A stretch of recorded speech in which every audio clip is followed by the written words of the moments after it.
Video मैंने आप लोगों को बताना है translate from Urdu to English.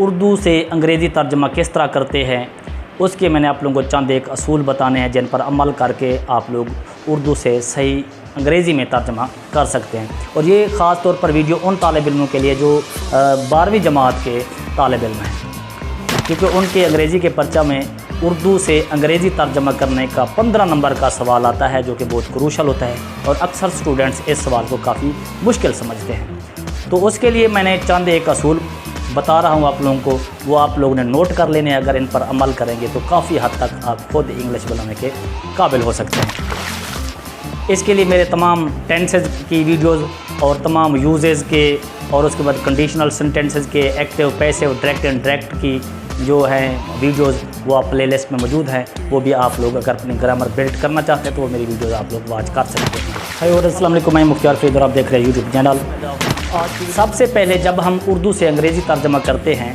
तो पहली बात जो हमें अपने जहन में रखनी चाहिए वो ये है कि फ़िक्रे का जो पहला लफ्ज़ लिखते हैं उसका पहला लेटर क्या होना चाहिए, कैपिटल होना चाहिए। इसके अलावा दूसरे नंबर पे जो बात आएगी वो ये है कि अगर किसी फ़िक्रे के अंदर प्रॉपर नाउन्स आ जाते हैं तो प्रॉपर नाउन्स जितने भी आ जाएं फ़िक्रे के अंदर, हर प्रॉपर नाउन का फर्स्ट लेटर क्या होगा, कैपिटल होगा।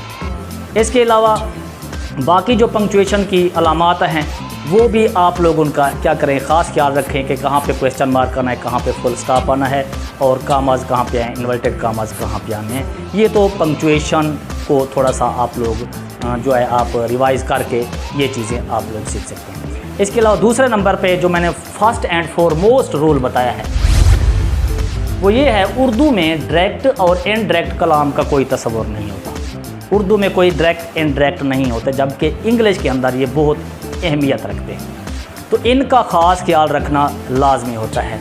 मैंने फ़िक्रा लिखा है, उसने कहा कि मैं कल मुल्तान जाऊंगा। तो अक्सर स्टूडेंट्स इसकी इंग्लिश क्या बनाते हैं, he said that I will go to Multan tomorrow, जो कि ये इंग्लिश क्या है, गलत है। इसका आप लोगों को रूल बताता जाऊं, अगर पैराग्राफ के अंदर किसी की कही हुई बात आ जाए तो कोशिश कीजिएगा उसको डायरेक्ट नरेशन में लिखें, इनडायरेक्ट में ना लिखें, क्योंकि अगर आप इनडायरेक्ट में करेंगे तो फिर हमें प्रोनाउन भी चेंज करना पड़ेगा और टेंस भी चेंज करना पड़ेगा। तो अब इसको कैसे बनाएंगे, ही सेड के बाद कॉमा लगा दें, फिर I will go to Multan tomorrow, इसको इन्वर्टेड कामाज में कोट कर दें। ये ठीक है, ये गलत है। इस रूल को आप लोगों ने ख़ास तौर पर फॉलो करना है। उसके बाद है जी तीसरा हमारे पास जो रूल है वो ये है, तीसरा रूल ये है, अगर किसी उर्दू लफ्ज़ की अंग्रेज़ी मालूम ना हो, किसी उर्दू लफ्ज़ की अंग्रेज़ी ना आती हो तो उसका कोई करीब तरीन लफ्ज़ आप लगा दें, कोई खाली जगह आप ना छोड़ें उसकी जगह पे, क्योंकि वो खाली जो आप लोग छोड़ेंगे वो पूरा फ़िक्रा गलत तस्वर किया जाएगा। जैसे मैंने लिखा है महंगाई बढ़ रही है, अगर आपको इस महंगाई की इंग्लिश नहीं आ रही तो आप इसका लिख सकते हैं prices of things are rising. अगर महंगाई की इंग्लिश आती है तो आप डेयरनेस इज़ राइजिंग, तो ये आप एग्जैक्ट इंग्लिश बना सकते हैं, क्योंकि महंगाई की इंग्लिश डेयरनेस भी है, इन्फ्लेशन भी होती है। इसके बाद है जी हमारे पास चौथा असूल है, प्रिंसिपल क्लास वर्सेस मातहत क्लास। ठीक है जी, मतलब कोऑर्डिनेटिंग क्लास और सब ऑर्डिनेटिंग क्लास। अगर फ़िक्रे के दो हिस्से हों, एक क्लास जो है प्रिंसिपल क्लास हो और दूसरी क्या हो हमारे पास सब ऑर्डिनेट क्लास हो। अगर प्रिंसिपल क्लास के अंदर पास्ट टेंस होगा तो मातहत क्लास मतलब सब ऑर्डिनेट क्लास के अंदर भी पास्ट टेंस लगाना लाजमी होगा। जैसे मैंने ये फ़िक्रा लिखा है, मैंने देखा कि एक परिंदा उड़ रहा है।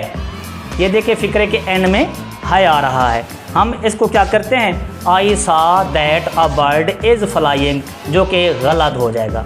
अब सा कौन सा है, पास्ट है, तो पास्ट फॉलोड बाय पास्ट। अगर एक हिस्से में हम पास्ट लगाएंगे तो दूसरे हिस्से में भी हमें टेंस चेंज करना पड़ेगा, पास्ट लगाना पड़ेगा, तो इसकी इंग्लिश सही बन जाएगी, आई सा that a bird was flying. ये हमारे पास अंग्रेज़ी ठीक बन जाएगी।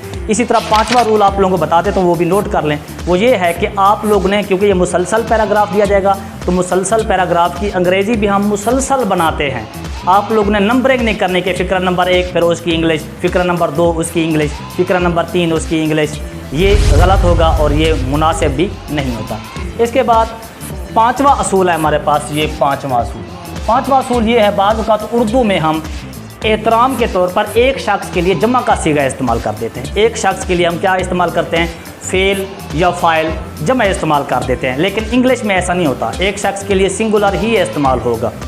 मिसाल के तौर पर मैं एक फ़िक्रा लिखता हूँ, क़ायद आज़म एक अजीम इंसान थे, उन्होंने पाकिस्तान के लिए सख्त मेहनत की। अब देखें, क़ायद आज़म एक अजीम इंसान थे, अब मैंने फ़िक्रे के एंड में थे लगा दिया।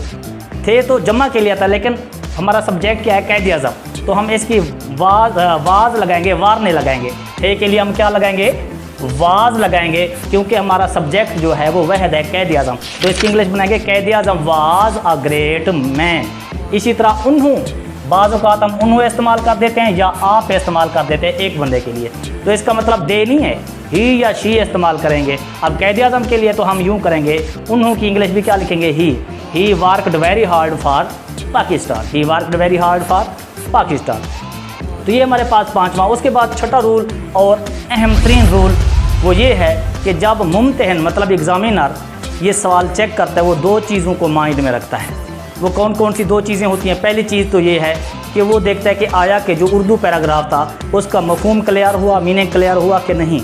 और दूसरे नंबर पे आया कि जो अंग्रेज़ी बनाई गई है ये सही है, इसकी ग्रामर ठीक है, इसके अंदर टेंसेस ठीक हैं और इसके अंदर जो स्पेलिंग हैं वो भी ठीक हैं। अगर ये सारी चीज़ें आपकी ठीक हैं तो कोई दिक्कत नहीं है, आप लोगों को मैक्सिमम नंबर मिल सकते हैं। ये मैंने आप लोगों को चंद एक जो चीता रूल्स थे वो आप लोगों को बता दिए हैं। आप लोगों को क्या करें, माइंड में रखना है। इंशाल्लाह अगली वीडियो में आप लोगों को कोई पैराग्राफ लिख के उसको उर्दू से इंग्लिश कैसे ट्रांसलेट करते हैं वो सिखाऊंगा। उम्मीद करता हूँ कि ये वीडियो पसंद आएगी। अगर पसंद है तो मेरे इस चैनल को सब्सक्राइब करना है और ज़्यादा से ज़्यादा शेयर करना है। ओके, अल्लाह हाफ़िज़।